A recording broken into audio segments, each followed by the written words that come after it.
Bienvenidos aficionados a la medicina. ¿Cómo están el día de hoy? ¿Qué tal el clima por su lado y todo el mundo? Yo soy el doctor Luis y hoy les traigo un súper repaso de todo lo que deben de saber. Anatomía, embriología, histología, fisiología clínica de uno de mis órganos favoritos en el mundo, la glándula tiroides.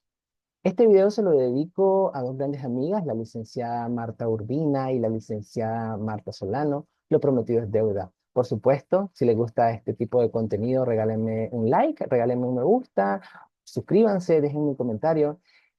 Empecemos. La glándula tiroides, a su nombre se lo pusieron los griegos y significa literalmente en forma de escudo. Estos famosos escudos, como vemos en la imagen, se utilizaban en las guerras en la antigüedad. Se ubica a nivel de C5 y C7, menciona la literatura, es una glándula endocrina y secreta principalmente T3, T4 y calcitonina. Su color es rojo, marrón, rojizo. Tiene una cápsula que penetra el parénquima y lo divide en lobulillos, los llamados tirómeros. Como vemos en la imagen, algunos dicen que tiene forma de mariposa. Anatómicamente la dividimos en un lóbulo derecho, un istmo, lóbulo izquierdo. En algunas personas podemos encontrar también un remanente del conducto tirogloso, que ya lo vamos a ver en la parte de embriología, que se le conoce como el lóbulo piramidal o el lóbulo de la Loe. Entonces tenemos lóbulo derecho, istmo, lóbulo izquierdo y el lóbulo de la Luet, también conocido como lóbulo piramidal. Los músculos que recubren la tiroides son los músculos infrayoideo, el esternoyoideo, el homoyoideo y el esternotiroideo. Tenemos que tener en cuenta que el esternocleidomastoideo, al ser el músculo principal del cuello, no se escapa de nuestra glándula tiroides. La glándula tiroides también la dividimos en vértices, base y caras. Son tres caras: la cara externa, la cara interna y una cara posterior. En la cara posterior es donde vamos a encontrar estas cuatro glandulitas que están en íntima relación con la glándula tiroides, que son las famosas glándulas paratiroides. Su irrigación está dada por dos arterias: las arterias tiroideas superiores, derecha e izquierda, y las arterias tiroideas inferiores, derecha e izquierda. La arteria tiroidea superior, a como ven en imagen, es rama directa de la arteria carótida externa. Y la arteria tiroidea inferior son rama del tronco bicérvico escapular, también conocido como tronco tirocervical, que son rama directa de la primera porción de la arteria subclavia, derecha e izquierda, ¿verdad? Aprovechando esta imagen, podemos observar la inervación de la glándula tiroides. La glándula tiroides no está inervada por el plexo cervical, no está inervada por el sistema nervioso periférico, sino por el sistema nervioso autónomo, simpático y parasimpático. En este momento estamos viendo a los nervios laringeos recurrentes, que son ramas del nervio vago, nuestro parasimpático. ¿Por qué son importantes estos nervios laringeos recurrentes? Porque son los que se deben de preservar en una tiroidectomía, que es la extirpación de la glándula tiroides por distintas patologías. Estos nervios laringeos recurrentes controlan los músculos del habla, por los que se deben, es de importancia preservarlos a la hora de una tiroidectomía. Y por su parte simpática, vamos a tener las ramas que vienen las ramas que vienen de los ganglios superior y medio. Y podemos observar también que su cara posterior en esta imagen está en contacto directo con el paquete vasculonervioso del cuello, donde vamos a encontrar en la cara posterior, como dije anteriormente, a las glándulas paratiroides. Su cara interna está en contacto con la tráquea y el esófago. Su drenaje venoso está dado por tres venas: la vena superior, media e inferior.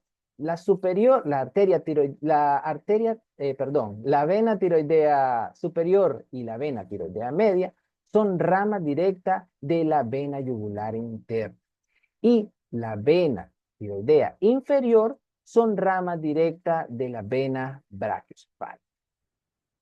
Su drenaje venoso, hay muchas clasificaciones, pero anatómicamente se mantiene que la parte superior de la glándula tiroides van a drenar en la cadena yugular interna, que son todos los ganglios que siguen a la vena yugular interna. A esto también se le conoce como los cervicales profundos superiores y los cervicales profundos inferiores. Entonces, la parte superior de la glándula tiroides drena en la cadena yugular interna, los cervicales profundos superiores e inferiores. La parte inferior de la glándula tiroides va a drenar en los ganglios paratraqueales. El istmo va a drenar a los ganglios pretraqueales y prelaríngeos. Con respecto a estos ganglios pretraqueales, es el que se conocía anteriormente como el nódulo de Delfos. Esta es otra clasificación. Rubier en 1933 lo clasificó como un collar. Los ganglios linfáticos o los nódulos linfáticos del cuello lo clasificó como un collar, pero casi no se usa. Lo que utilizamos, lo que está validado hoy en día es la clasificación por niveles. Así que ante todo estudio es de importancia mantener la clasificación, de saber la clasificación de los ganglios linfáticos del cuello, porque acá es donde van a metastizar algunas neoplasias de tiroides principalmente. Entonces, el nivel 1 lo vamos a dividir en A y B. Sus límites van a ser el borde inferior de la mandíbula o del maxilar inferior. El 1A va a estar localizado inmediatamente inferior al mentón, entre los músculos digástricos. El 1B va a estar ubicado entre el borde, sus límites van a ser siempre la mandíbula, el borde posterior del músculo digástrico y el músculo estiloideo. El 2 lo dividimos A y B, sus límites van a ser el borde posterior del músculo estiloideo y el borde posterior del músculo esternocleidomastoideo. Su piso va a ser una línea imaginaria que vamos a trazar a nivel del hueso ioides. Y la división entre A y B va a estar dada por el recorrido del nervio accesorio espinal. Una línea imaginaria a través del nervio accesorio espinal y su parte más anterior va a ser el A y la parte más posterior va a ser el B. Inmediatamente inferior al 2 vamos a encontrar al nivel 3. Sus límites van a ser la línea imaginaria a nivel del hueso ioides, el borde posterior del músculo esternocleidomastoideo, el borde del músculo del músculo homoioideo y una línea imaginaria, su piso va a ser una línea imaginaria a nivel del cartílago cricoides. Inmediatamente inferior al número 3 vamos a encontrar al nivel 4, que van a estar dados entre los bordes anterior y posterior del músculo esternocleidomastoideo. Posterior al 3 y al 4 vamos a encontrar los niveles 5, A y B. Sus límites son el borde posterior del esternocleidomastoideo y posteriormente el borde del músculo trapecio. El piso o la base de este nivel va a ser la clavícula. Y a nivel del cartílago cricoides, la línea imaginaria es lo que va a dividir entre A, que va a ser la superior, y B, que va a ser inmediatamente superior a la clavícula o el inferior.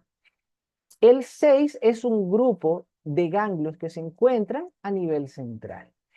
También tenemos que saber que existe un número 7 que son ganglios que se encuentran a nivel intratorácico. Esta es la clasificación del Memorial Sloan Kettering Cancer Center del 2008, que es la que se mantiene universalmente. También tenemos que conocer que existen variantes anatómicas de la glándula tiroides. Las podemos encontrar sublingual, retrolingual, prelaringia, ubicada en su localización que acabamos de mencionar, y también la podemos ubicar subesternal. Hablando de su localización, antes de que se nos escape, la glándula tiroides la vamos a ubicar inmediatamente inferior al cartílago cricoides y se dice que su istmo va a tapar el primero y el segundo cartílago traqueal. Ahora vamos a pasar a su embriología. La glándula tiroides comienza su formación alrededor de la cuarta semana. Esta va a nacer del endodermo, el cual se va a ubicar entre las primera y la segunda bolsa faríngea, como un esbozo tiroideo, una evaginación, como una evaginación, que es lo que nosotros vamos a llamar conducto tirogloso. Este conducto tirogloso comienza a migrar, hasta consolidarse posteriormente en una masa sólida. Cerca de la semana número 7, el conducto tirogloso se comienza a obliterar y pierde su comunicación con su origen, con sus orígenes en la bolsa faríngea. También tenemos que saber que además de su origen endodérmico, existe a nivel de la cuarta bolsa o del cuerpo último branquial, como sale en algunas literaturas, unas células de origen, de origen ectodérmico, que son las que van a dar a su segundo estirpe celular. Entonces, recordemos acá, tenemos doble origen de las células que conforman la tiroides. Primero, un origen endodérmico que deriva de una porción entre la primera y la segunda bolsa faríngea, y un origen ectodérmico que se origina de la cuarta bolsa faríngea o del cuerpo último branquial. Aquí vemos cómo el lóbulo de la Alouette, el lóbulo piramidal, en algunas personas puede quedar, y este es el famoso remanente del conducto tirogloso. ¿Cómo nos quedaría entonces? Nos quedarían dos estirpes celulares. La glándula tiroides, esas células que migraron del endodermo, se van a diferenciar en estas células cúbicas simples y van a comenzar a secretar este coloide, que es donde vamos a encontrar las hormonas que ya vamos a platicar. Y esta segunda célula, que son las células parafoliculares, son las que migraron de la cuarta bolsa faríngea del cuerpo último branquial, que son las células parafoliculares, también conocidas como células C. Veámoslo en esta imagen de hematocilina eosina. Podemos observar entonces que tenemos acá este primer grupo celular, que son nuestras células foliculares, que son células cuboidales simples, con un núcleo central hipercromático, y este otro grupo celular, estas son células poligonales, con un citoplasma claro o sinófilo, y con un núcleo hipercromático. Estas son las células parafoliculares. Podemos observar que andan numerosos vasos sanguíneos, que son los provenientes, los que están irrigando provenientes del mesénquimo. Y este coloide, que es la secreción de nuestras células. Entonces, en esta imagen de repaso, las flechas están señalando capilares.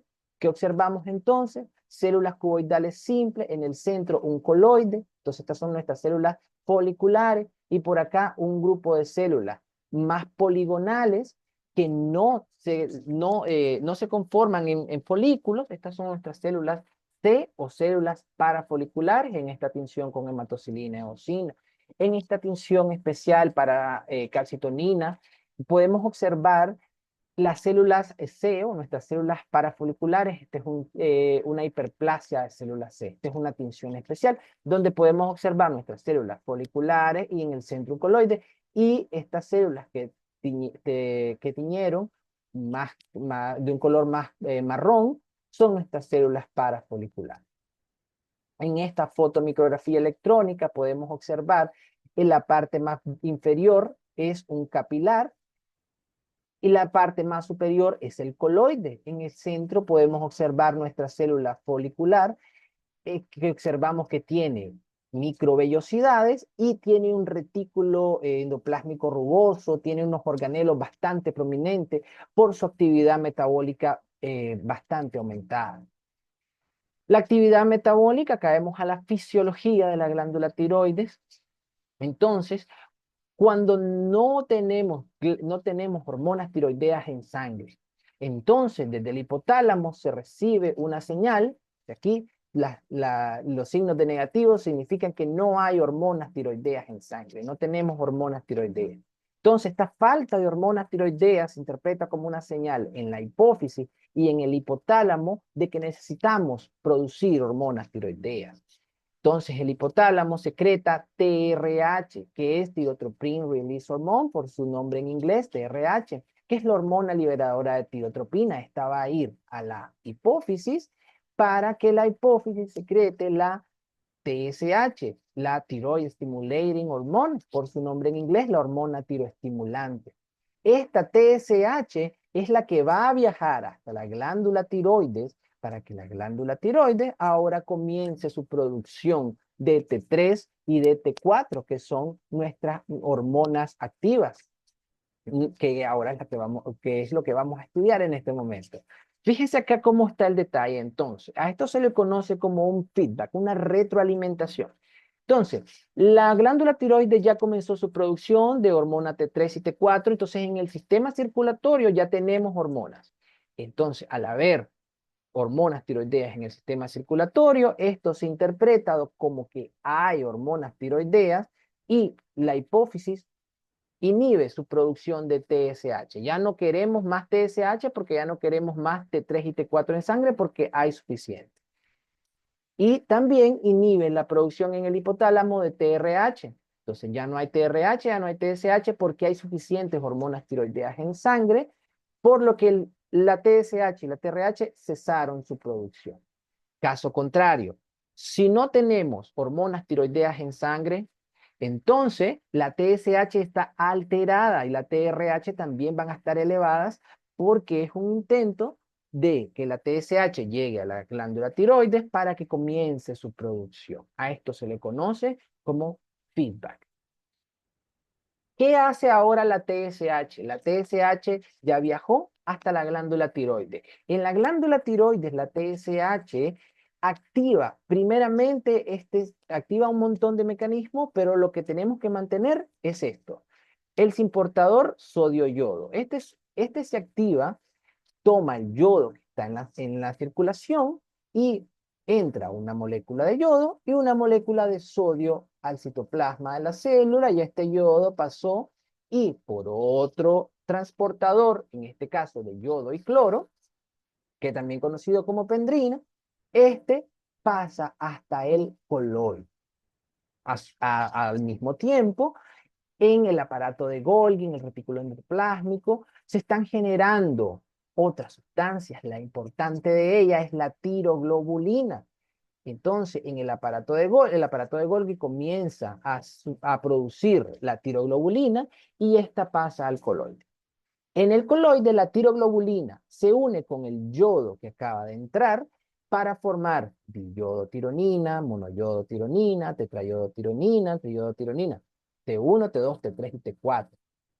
Las activas son la T3 y T4 porque el monoyodo se une con otro monoyodo para formar diyodo, pero el diyodo se unió con un monoyodo para formar triyodo o un diyodo se unió con otro diyodo para formar una tetrayodotironina o la tiroxina, que estas son nuestras moléculas que van a ser captadas por un mecanismo de endocitosis, van a entrar a la célula, entran al citoplasma y son las que van a estar, a estar siendo liberadas en el sistema circulatorio. En esta otra imagen podemos observar entonces cómo la TSH activó la producción de tiroglobulina. Esta tiroglobulina entró al coloide, al mismo tiempo está pasando el yodo y el sodio por su parte vascular, y en la parte del coloide vamos a activar el yodo cloro, de tal manera que el yodo entró hasta el coloide y se unió con la tiroglobulina.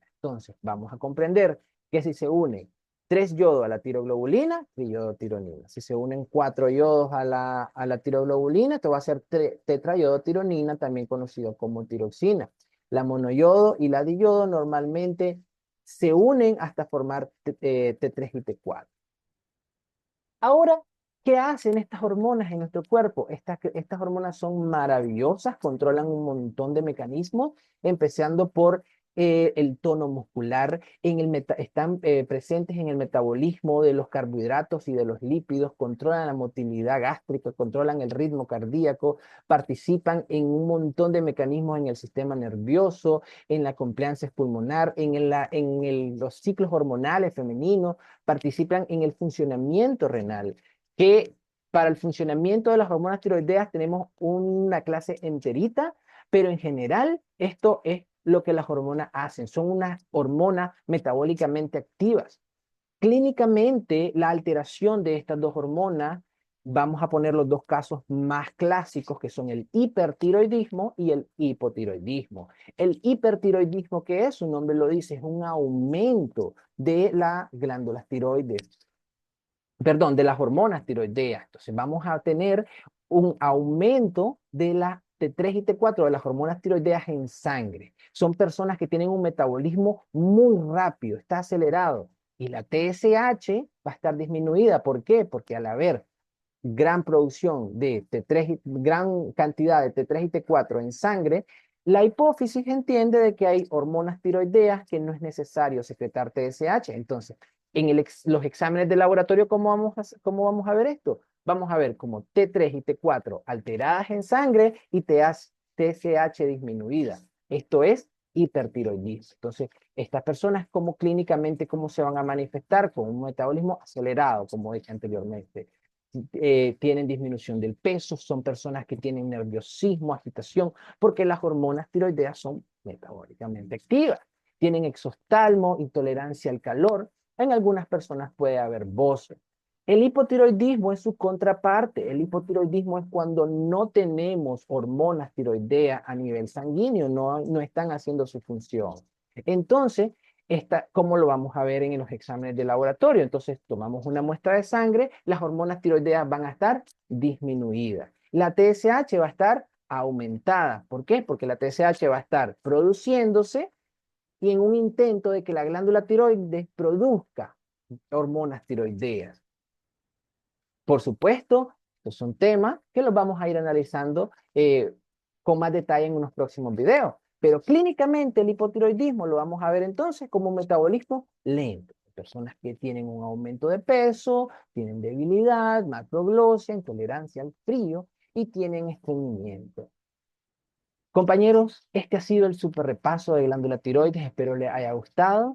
Por supuesto, déjenme su comentario, retroalimentémonos al igual que la glándula tiroides. Y fue un gusto volverlos a ver. Hasta pronto, compañeros.